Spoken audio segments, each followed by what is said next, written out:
Hey, what's up guys, it's Theo from Fino Concept. So the PS5 is out now and is packing some amazing features.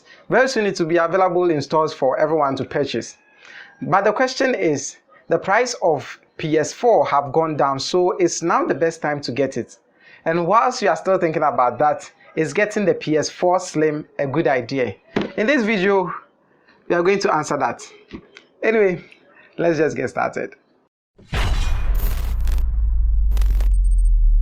Now the packaging for this console is so huge that I couldn't even fit it on my tiny table. Opening up the box is another clear white box with a console and all other accessories. I was fortunate enough to test it out with 3 different games, that is Uncharted, Need for Speed Heat and Marvel's Amazing Spider-Man. In the first compartment are the controller, HDMI cable and power cord.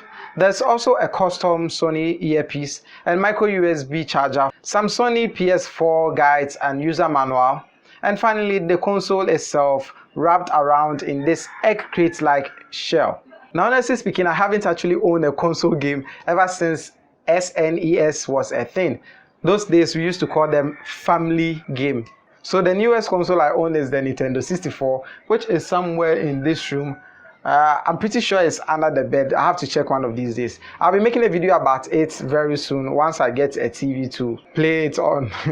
So for the design, the PS4 console comes in at 26.5 centimeters wide, 28.8 centimeters long, and 3.9 centimeters thick. It also weighs about 2.08 kilograms or 4.6 pounds.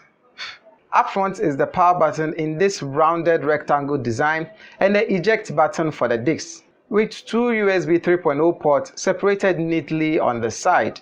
On the left are some branded logos with what looks like a heatsink and a compartment area for the hard disk drive, which I'll talk about later in a second. And the right has the same heatsink design and the threaded hole cleverly placed in the circle icon of the PS controller design layout. This allows you to attach a stand to it if you so choose. The top and the bottom both share the same PlayStation logo, but the bottom also includes the symbols as a form of mini stand in case you want to place it flat on the surface. On the back is the power, aux, HDMI out and LAN ports. To the extreme right is the pop case, which allows you to gain access to the hard disk drive. Once you get this out of the way, you have to also remove just one screw to get the hard disk out. The screw itself has the PS symbols branded all over it.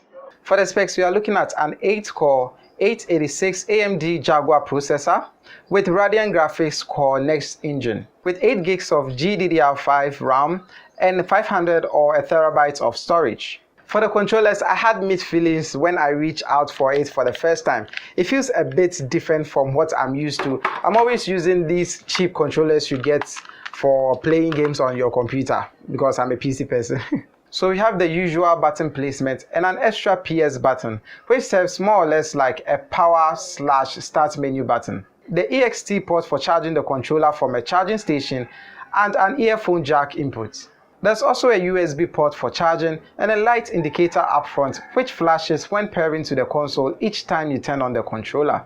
Now each time you are charging the controller, the color turns orange. A friend of mine told me that at any point in time when you have 2 controllers to one console, one will turn blue and the other will turn red. I can neither confirm nor deny this, but word on the internet says it's true. Now I must say the PS4 controller feels very good in the hand.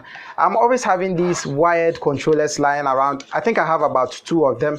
So switching to this was quite a huge deal for me. But after using it for quite a while, I really like it. A huge upgrade I noticed is the convex design for the analog controls. It's a lot nicer on the PS4 controller. My only complaints here are the controller feels a bit smaller than I expected. I know I'm among those with the smallest hand in the world, but even so, I couldn't fully grip the controller without my middle fingers interfering with the R2 and the L2 buttons. But anyway, if you want to start gaming on this, you have to connect it to your TV or a monitor via HDMI. But since I have that problem with my TV, I couldn't do that. On the good side, my monitor has support for dual VGA input, so what I decided to do is use an HDMI to VGA cable to connect to my monitor instead. And to my surprise, it didn't work. I wasn't really expecting it to. I mean, the science behind it means it should work. But the PS4 has 1080p HDR. I wasn't really expecting it to downscale it to that of the video output you get from a VGA cable. So the next day, I took it out to a friend's place to try it out on his TV. Now, once you connect the necessary cables and turn on the console, you hear a beep sound and you are good to go. The light indicator next to the power button turns blue upon turn on and gradually fades into white. Powering off also strobes the white light for a while and turns orange for standby. Now honestly, once the machine is on, playing games on it look amazing. Even though this is a recording of an actual screen, I'm sure you can tell how detailed the graphics are. At 1080p, I felt no lags in any of the games. Launching games require you to insert the CD, which I found a little bit of annoying because I can't play one game and another game by switching between them at any time. I have to take out the disc and insert a new one. Now, apart from that, there's something you need to note. The CDs are built to last. After several months of playing games, I took the CD out and checked, and there's absolutely no scratches on it.